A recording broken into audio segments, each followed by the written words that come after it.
안녕하세요. 올해로 이혼한 지 정확히 1년 된 30대 여성입니다. 그리고 제가 오늘 이렇게 제 사연을 이야기하러 오게 된 건 바로 제 전 남편 때문이에요. 1년이나 지난 마당에 지난 일은 들춰서 뭐 하냐는 분도 계실 텐데. 맞아요. 사실 처음엔 저도 아닌 게 아니라 그렇게 생각했었거든요.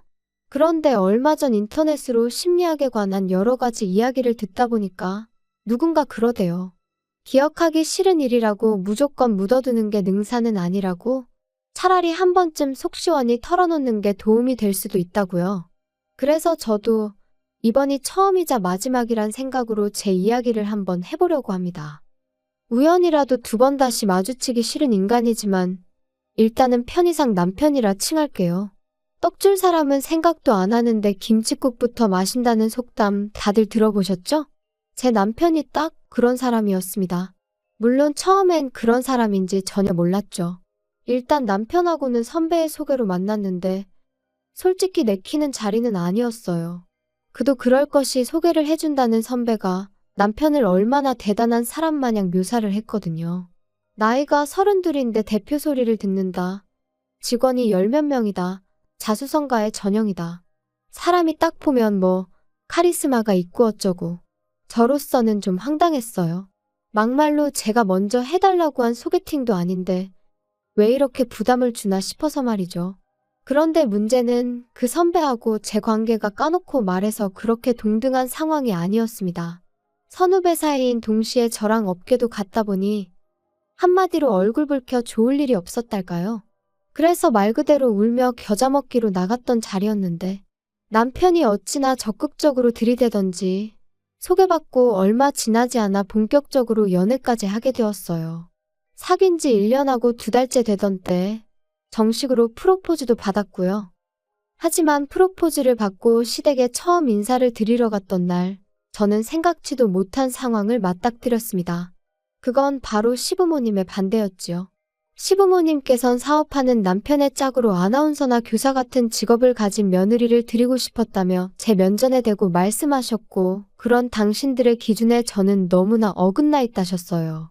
그리고 그 당시 저는 저와 남편을 소개해준 선배가 번번이 남편은 올려치고 저는 내려치는데 말 그대로 이골이 나 있었거든요. 그래서 그렇게 마음에 안 드신다 하니 유감이다. 저도 이런 소리까지 들어가며 결혼하고 싶지는 않다 하고 먼저 자리에서 일어났네요. 남편에게도 시부모님이 결혼도 하기 전에 벌써부터 나한테 이렇게 막 나오시는데 당신은 말 한마디 못하고 있는 걸 보니 앞날이 깜깜해서 이 결혼은 못하겠다 했고요. 그런데 그 일이 있고 며칠 뒤 남편이 울면서 저희 집 앞에 찾아왔어요. 생각하면 생각할수록 자기가 너무 한심했다면서 이미 지나간 일을 어떻게 되돌리진 못하겠지만 자기랑 결혼만 해준다면 절대로 두 번 다시는 이런 일로 제 눈에 눈물 나게 하는 일은 없을 거라면서 말이죠. 그리고 저는 사실 남편과 연락 없이 떨어져 있는 그 며칠 동안 나름대로 마음 정리를 하고 있었거든요. 그런데 막상 앞에서 눈물 콧물 흘려가며 우는 남편을 보니까 도무지 매정하게 뿌리칠 수가 없대요. 그래서 결국 남편만 믿고 처음 계획대로 결혼을 밀어붙이게 되었습니다. 청첩장이 나오고 결혼식까지는 고작 2주밖에 남지 않은 시점까지도 시부모님께서는 가타부타 어떠한 말씀도 없으셨어요. 처음부터 당신들은 제가 싫다고 했는데 제가 기어이 며느리가 되겠다고 하니 어쩌겠냐고, 그러면서 당신들이 결혼식에 참석하는 것만으로도 감사한 줄 알라고 하신 게 다였지요. 그리고 저희 친정어머니는 이렇게까지 홀대를 받으면서도 기어이 이 결혼을 해야겠냐 하셨지만 그때 저는 한심하게도 남편만큼은 확실한 제 편이라고 믿었거든요. 그래서 친정어머니께 우리가 잘 사는 모습을 보여드리면 언젠가 시부모님도 마음의 문을 열어주실 거라 했어요. 그리고 남편도 친정어머니께 자기 부모님 두 분 다 말씀만 저렇게 하시지 원래 마음 따뜻하시고 속정 깊은 분들이라며 자기만 믿어달라, 실망시키지 않겠다 하대요. 그러니까 저희 친정어머니도 더는 반대도 못하시고 그렇게 저희 결혼을 허락하셨지요. 남편은 버는 족족이 모든 돈을 사업에 재투자를 하고 있었다 했고 그래서 정작 결혼에 쓸 수 있는 돈이 많이 없었어요. 오죽하면 제가 처음에 이 사실을 알았을 때 상황이 이런데 왜 나한테 프로포즈를 한 거냐고 어이가 없어서 따졌다니까요. 그랬더니 남편이 한다는 말이 모든 일은 때가 있는 법이라면서. 아무튼 시댁에서는 괘씸죄라고 한 푼도 안 도와주신다지. 남편은 가진 돈이라곤 2,600만 원밖에 없지. 그래서 결국 제가 직장 생활하면서 모아두었던 8천에 친정어머니에게 1억 2천을 빌려 전세를 구했습니다. 참고로 그런 와중에 시부모님께선 아무리 당신들이 아무것도 안 해준다고 너도 안 하냐 하시길래 무슨 소린가 했는데 예단을 말씀하셨던 거더라고요. 근데 그냥 끝까지 못 알아들은 척 했어요. 솔직히 이땐 좀 아닌 게 아니라 억울한 마음이 있었거든요. 분명히 남편이 매달려서 하게 된 결혼인데 어째서 나는 계속 싫은 소리를 듣고 있는 거며 돈도 내가 몇 배로 쓰게 된 건지. 하지만 결혼식 날짜가 정말 코앞으로 다가왔는데 내가 생각 좀 해봐야겠으니 시간 좀 갖자. 그 시점에 그 소리를 할 수 있는 여자가 몇이나 되겠어요? 저도 별반 다르지 않았습니다. 지금 돌이켜 생각해보면 사람들 입방아에 오르내리는 거 그거 며칠 가지도 않았을 텐데. 한편 결혼하고 한 2년 동안은 정말 정신이 하나도 없었어요. 일단 남편은 사업으로 눈코 뜰 새 없이 바빴고 저 또한 직장에서 승진을 하면서 업무량이 배로 많아졌거든요. 게다가 남편은 매일같이 영업을 이유로 술에 취해 밤늦게 귀가하는 일이 일상이었다 보니 어느샌가 집안일마저 당연하다는 듯이 제 몫이 되어 있었죠. 그뿐인가요? 저를 며느리라고 생각 안 하신다 하실 때는 언제고 언젠가부터 명절인데 아니면 뭐 누구 생일인데 하시며 저에게 며느리 도리를 요구하기 시작하시대요? 그리고 저는 한심하게도 그때는 시부모님의 그런 연락도 그저 반갑기만 했어요. 이제는 나를 인정해 주시려나 보다고 그러니 어떻게든 야무지고 싹싹한 모습을 보여드려야겠다 생각하며 말이에요. 그러다 전세 계약을 연장하고 2달쯤 지났을 때였습니다. 남편이 저에게 할 말이 있다 하더니 이사를 가자고 하더라고요. 뜬금없이 그게 무슨 소리야? 갑자기 이사라니? 갑자기 왜 이사를 가자는 건데? 내가 돈이 좀 필요해. 회사 일에 문제가 생겼어. 문제라니? 돈은 얼마나 필요한 건데? 아니 그리고 잠깐, 지금 전세보증금으로 회사 일을 해결하자는 거야? 안 돼, 그건 안 되지. 우리 엄마 돈이 반도 넘어. 장모님한테는 말 안 하면 되잖아. 엄마한테 거짓말을 하라는 거야? 싫어, 난 못해. 어머님 아버님한테 한번 여쭤봐. 두 분 맨날 어디 은행에 얼마 있고 저기 은행에 얼마 있고 그런 얘기 하시잖아. 그거 그냥 하는 소리지. 그 돈 내가 사업 시작할 때 진작에 다 갖다 썼어. 뭐? 그런데 왜 맨날 여기 1억 저기 1억 그런 소리를 하셨대? 넌 지금 그런 걸 따지고 싶냐? 아무튼 그러니까 이사 가자. 일단 여기 전세 보증금이 2억이지. 그러면 대충 1억 5천하고. 우리는 어디 가서 살고? 우리는 뭐 일단 급한 대로 월세 한번 알아보지 뭐. 아무리 생각해도 안 되겠어. 내가 100번 양보해서 내 돈은 빌려줄 수 있지만 엄마 돈은 절대로 안 돼. 이러다 내 사업 망하면 너도 망하는 거야. 아우 됐어. 그런 식으로 따지면 우리 엄마 돈까지 가져다 썼다가 당신 망하면 우리도 망하고 우리 엄마도 망하는 거야. 안 돼. 그리고 그때였습니다. 누군가 저희 집 초인종을 눌렀고 그래서 현관을 열어보니 저희 친정어머니가 서 계셨어요. 당황한 제가 언제 오셨냐니까 방금 오셨다곤 하셨지만 제가 아무렴 명색이 엄마 딸인데 표정만 봐도 어떤 기분이신지 알 수 있었죠. 그리고 동시에 이때다 싶어서 남편이 저희 어머니를 붙들고 무슨 소리라도 할까봐 걱정이 되더라고요. 그래서 일단 어머니를 모시고 집 밖으로 다시 나갔습니다. 일단 카페라도 가자고 뭐가 됐던 거기서 이야기를 하자면서 말이에요. 혹시 전부 들으신 거예요? 들으셨어도 아무것도 신경 쓰지 마세요. 나 진짜로 엄마한테 그런 부담 드리고 싶지 않아요. 안 도와줘도 괜찮으려나. 최서방이 서운해하면 어쩌냐. 서운해하긴요. 서운할 걸로 치자면 나야말로 시부모님한테 서운한 일투성인걸. 아무튼 엄마는 아무것도 신경 쓰지 마세요. 그러면 너 이사는 뭐? 가긴 가려고? 그래도 남편이니 네 돈 내 돈 성급기는 좀 그러니까. 일단 보증금에서 엄마 돈은 돌려드리고 남은 8천에서 3천은 월세 보증금하고 5천이라도 빌려줄까 싶어요. 그러면 그냥 네 돈 8천인가 그거 최서방 빌려주고 대신 엄마 집에 들어와서 살아. 그건 어때? 나야 괜찮은데. 정말 괜찮아요? 엄마는 덜 심심하고 좋지. 그리고 우리 딸 결혼하고 너무 말랐어. 엄마는 그게 너무 속상해. 그래서 좀 전에 그렇게 반찬을 해오신 거예요? 아이 참 괜찮은데. 아무튼 최서방하고 한번 얘기해봐. 엄마도 여유가 있으면 그 1억 최서방 딱 쓰라고 내주고 싶은데 그건 좀 힘들어. 미안해서 어쩌냐. 미안하단 말씀 진짜 절대로 하지 마세요. 이후로 어머니랑 이런저런 이야기를 좀 더 나눈 뒤 헤어졌고, 저는 일부러 멀리 돌아서 집에 왔어요. 머릿속이 너무 복잡했는데, 집에 일찍 가면 남편이 있으니 생각을 도무지 정리할 수가 없을 것 같았거든요. 그리고 그렇게 집에 도착하니 남편이 실실 웃으며 저를 반겼습니다. 그런데 그런 남편이 너무 꼴보기가 싫더라고요. 그래서 거두절미하고 친정어머니 집에 들어가 살겠느냐 물었어요. 들어가 살게 되면 내 돈은 빌려주겠다고요. 그랬더니 남편이 그게 무슨 뜻이야? 장모님이 안 빌려주신대?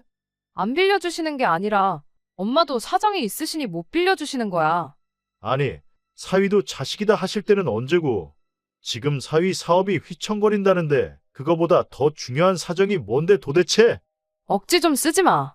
당신이 언제 우리 엄마한테 돈 맡겨놨어? 어이가 없네 진짜. 내 돈이라도 빌려갈 거면 엄마 집에 들어가서 사는 걸로 하고 그렇게는 못하겠음 뭐 어쩌겠어. 당신 사업은 당신이 알아서 해. 진짜 장모님도 너도 너무한다 진짜. 너무한다고? 말이 나왔으니 한번 따져볼까? 결혼하고 이후로 나 당신한테 꽃 한 송이 받아본 적 없어. 지금은 사업에 투자해야 할 때라면서 생활비 100만 원 주는 거 말고 당신이 이 집 돌아가는데 기여한 게 뭐가 있어? 그래도 나 언젠가 우리한테 좋은 날이 오겠지 하고 이제껏 참았어. 근데 이제 와서 사업이 위태로우니까 내 돈도 우리 엄마 돈도 내놓으라는 거 너무한 거 아니야? 그리고 내가 몰라서 말 안 하는 거 아니야? 그 투잔지 뭔지 그거 다 하루가 멀다 하고 마시는 술값인 거 누가 모를까 봐? 그래도 내가 사업을 해본 적이 없으니 그냥 알아서 잘하겠거니 하고 믿고 내버려뒀어. 그런데 이제 와서 뭐 하자는 건데? 남편 입장에선 아마 꽤나 당황스러웠을 거예요. 평소라면 좋은 게 좋은 거라고 그냥 참고 넘어가던 저였으니 이번에도 그럴 줄 알았을 테니까요. 하지만 이번만큼은 도무지 참을 수가 없었습니다. 그래서 남편더러 내 마음이 아예 바뀌었다고 이참에 친정에 들어가 살아야겠다 했어요. 친정어머니 돈도 돌려드리고 애시당초 당신 결혼할 때 들고 온 돈이 얼마였냐? 2,600인가 그렇지 않았냐? 나도 2,600만 내놓고 나머지는 거두겠다. 그랬더니 남편이 저더러 갑자기 왜 그러냐면서 일단 진정 좀 해라 어째라. 하지만 결론부터 얘기하자면 이런 대화가 있고 정확히 3달 뒤 남편은 사업을 정리했고 저희는 친정으로 들어갔습니다. 친정어머니는 물심양면 저희 부부를 도와주셨어요. 집에서 노는 사위였지만 제가 회사 일로 바쁘니 당신이 삼시세끼를 챙겨주시는 일이 다반사였고 게다가 저희 빨래며 청소며 하는 김에 하는 거니 신경 쓰지 말라셨죠. 그리고 남편의 수입이 또 끊어진 그 상황에서 제가 해드릴 수 있는 거라곤 한 달에 100만 원씩 드리는 게 전부였어요. 그런데 이 사실을 알게 된 남편이 노발대발 실성한 사람처럼 굴더군요. 야, 너 지금 돈 번다고 유세하는 것도 아니고 어떻게 장모님만 100만 원씩 드릴 수가 있냐? 진짜 너무한 거 아니냐? 내가 뭐 엄마 용돈 드려? 그럼 당신이 우리 엄마 도와서 집안일 좀 해. 음식도 하고 청소도 좀 하고. 그러면 되겠네. 엄마가 밥까지 차려주셨으면 최소한 설거지는 해야지. 아무튼 엄마가 우리한테 해주시는 거 생각하면 100만 원도 적어서 송구스러울 지경이니까 괜한 트집 잡지 마. 그래도 이건 경우가 아니지. 드릴 거면 우리 부모님도 드려. 그래 그럼 다음 달부터 20만 원씩 드릴게. 그러면 되지? 뭐 20만 원? 어디 거지한테 적선하냐? 진짜 사람 열받게 하네. 드릴 거면 양쪽 똑같이 드리고 안 드릴 거면 양쪽 다 드리지 말아야지. 아니 양가에서 해주시는 게 다른데 뭘 다 똑같이 하라는 거야? 그럼 우리 엄마 집에서 얹혀 살면서 밥도 얻어먹으면서 아무것도 하지 말라는 거야? 난 내가 아무리 우리 엄마 친딸이어도 당신처럼 얼굴에 철판 깔고는 못 살겠으니까. 100만 원 드리는 게 그렇게 눈꼴 시리면 나가자. 나가서 어디 반지하 같은 데 구해서 우리끼리 어떻게든 살아보면 되겠네. 사실 이렇게 다툴 때만 해도 친정어머니가 집에 안 계신 줄 알았어요. 그래서 평소보다 좀 목소리가 커졌는데 이제 싸움이 길어지다 보니 친정어머니가 귀가하신 것도 알아차리지 못했던 거죠. 세희야, 그리고 최서방도 내가 정말 속상해 죽겠다. 세희야, 너 이제 엄마한테 그 돈 주지 마. 그거 나 솔직히 부담스러워서 안 받고 싶었어. 최서방도 너무 불만 갖지 말게. 세희 입장에선 어쨌든 내가 지 엄마니까 안쓰러워 그런 거 아니겠나? 그리고 둘 다 돈 때문에 자꾸 싸우게 되나 본데 나중에 나 가고 나면 이 집 너희 거야. 그러니까 너무 돈돈돈하고 살지 말어. 씁쓸한 표정으로 말씀을 마치신 어머니가 저희 방에서 나가신 뒤 저는 아까보다 더 끓어오르는 화를 참을 수가 없었어요. 하지만 만약 제가 또다시 남편과 싸운다면 저희 어머니가 얼마나 스트레스를 받으실까 싶어서 꾹 눌러 참고 남편에게 짐 싸라고 했습니다. 당장 나가서 몇 날 며칠 찜질방서 지내게 되더라도 일단은 나가자고. 더 이상 어머니한테 신세지지 말자고 했죠. 그런데 남편은 그새 또 뭘 그렇게까지 하냐면서 일단은 알겠다고 100만 원씩 계속 드리라고 하대요. 그리고 이제 와서 말이지만 저는 제가 세게 나가면 남편이 오히려 꼬리를 내릴 거란 걸 알고 있었어요. 강강약약인 사람이었으니까, 자기가 불편한 건 조금도 못 참는 사람이었으니까, 친정어머니가 제공해주시는 이 편안한 생활을 마다할 인물이 못 되었거든요. 그리고 이후로 남편은 조금씩 달라지는 듯 했어요. 함부로 목소리를 높이는 법도 없었고 저희 어머니한테도 좀 조심하는 기색이 느껴졌지요. 그래서 어느 정도 정신을 차렸나 보다고 다행이라고 생각했는데 하루는 남편이 뜬금없는 이야기를 꺼냈습니다. 자기가 집에 있는 동안 부동산 공부를 좀 했다면서 재테크가 어쩌고 하더라고요. 무슨 재테크를 말하는 건데? 아니, 우리 부모님 사시는 그 빌라 있지? 그거 재개발할 거라나 봐. 그런데 우리 부모님은 그거 그냥 정리하고 어디 다른 데로 이사 가고 싶으시다네. 그래서 말인데 우리가 부모님 빌라를 사는 게 어때? 뭐 어머님 아버님 사시는 집을 우리가 사자고? 그 35년 된 빌라를? 어우 됐어. 그게 무슨 재테크야. 돈 낭비지. 아니 그리고 무엇보다 돈이 어딨어서 아까부터 재테크 타령이래. 돈이 왜 없어? 이 집 팔면 되지. 이 집 알아보니까 지금 8억 가까이 되더라. 8억이나 많아. 이건 엄마 집인데 이걸 우리가 왜 팔아? 아니, 그때 장모님이 나중에 우리 주신댔잖아. 그건 나중에 진짜 뭔 말을 못하겠네. 자꾸 무조건 싫다고만 하지 말고 생각을 좀 해봐. 우리 부모님이 당신들 사시는 집을 6억에 내놓으실 거래. 그 35년 된 빌라를 방도 2개밖에 없는 그 빌라를 6억에? 아우 됐어. 말이 좀 되는 소리를 해. 20억까지 갈지도 모른다니까. 아니 도대체 어디서 뭘 듣고 온 거야. 아무튼 쓸데없는 소리 하지 말고 부동산 공부니 뭐니 헛소리도 하지 말고 그냥 제발 일자리나 알아봐. 지금 벌써 몇 달째 놀고 있는지 알지? 나 진짜 당신 이럴 때마다 힘 빠져. 나야말로 진짜 너한테 실망이다. 기껏 재산 늘릴 방법 공부해서 알려주니까 고맙다고 말은 못할 망정. 그리고 장모님이 이 집 우리 주신다고 했는데 그거 좀 일찍 파는 게 왜 안 된다는 거야. 아니 막말로 팔았다 치면 우린 어디 가서 사니? 우리 엄마는? 우리 부모님 집에서 살면 되지. 그러니까 지금 우리 엄마 재산으로 시부모님 빌라 팔아드리자고? 우리 엄마더러 이 멀쩡한 집 두고 그 35년 된 빌라 가서 사시라고 하라고? 당신은 그게 말이 된다고 생각해? 뭐가 어때서 우리 부모님도 사시는데 장모님이 좀 사시면 어디가 덧나냐? 아이고 어이가 없다 진짜. 이제 보니까 재테크는 무슨 우리 엄마 재산 시부모님한테 나눠드리자는 소리로밖에 안 들리네요. 쓸데없는 소리 한 번만 더 해봐 진짜. 나 안 참아 진짜. 하지만 남편은 제 경고에도 불구하고 그때부터 낮이고 밤이고 재테크 타령을 해대느라 정신이 없었습니다. 그리고는 급기야 자기 마음대로 저희 어머니 집을 부동산에 내놓고 왔더라고요. 남편이 볼 일이 있다며 잠시 집을 비웠던 날 부동산에서 집을 보러 왔다고 찾아왔는데 저랑 저희 엄마랑 얼마나 당황했는지. 그래서 설마 싶어 그때부터 집 근처 부동산 총 6곳을 찾아가 보니 세상에 싹 다 내놨더군요.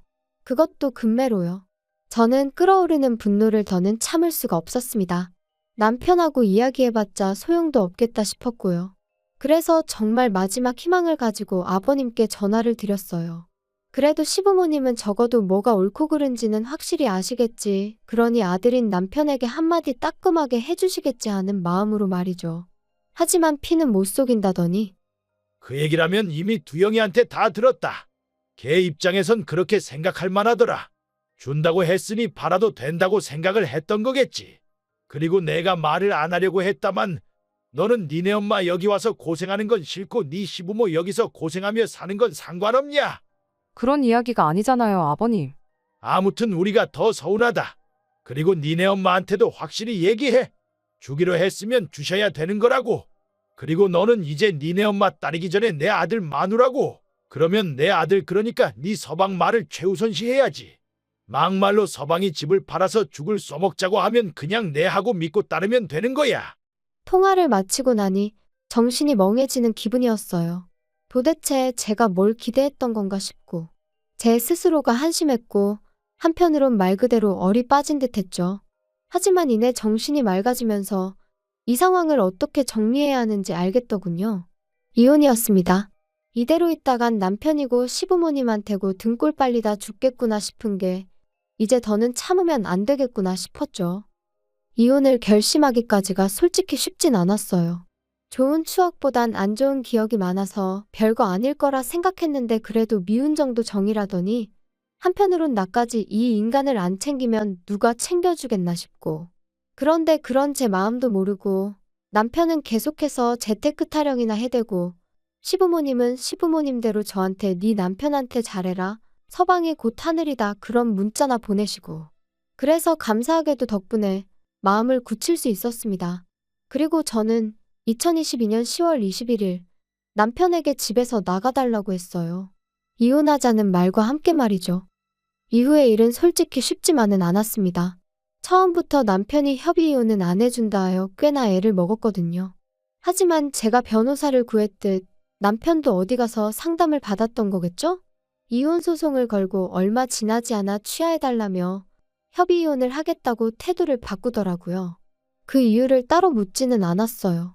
그때는 그저 이유가 어찌됐건 하루빨리 이 인간하고 남남이 되고 싶다 그 생각뿐이었으니까요. 남편과 이혼한 후 솔직히 한동안은 주변 그 누구에게도 정확히 어쩌다 제가 이혼을 한 건지 말을 못했습니다. 돌이켜 생각할수록 제가 참 바보같이 살았다는 후회와 스스로의 미련함에 시쳇말로 쪽팔렸거든요. 그런데 지금 이렇게 털어놓고 나니까 그래도 순간순간 제 나름대로 최선을 다했다는 건 변함없는 사실이고 그것만큼은 그 누구도 저를 욕할 수는 없다고 생각해요. 그랬기에 결단을 내릴 수 있었고 남편의 어떤 소식에도 동요하지 않을 수 있게 되었으니까요. 어떻게 마무리를 해야 하나 싶은데 생각보다 훨씬 마음이 후련하고 오랫동안 밀린 숙제를 끝낸 것 같은 게 털어놓기를 잘한 것 같네요. 오늘을 마지막으로 더는 이 일을 들추지 않고 앞만 보고 열심히 살아보겠습니다.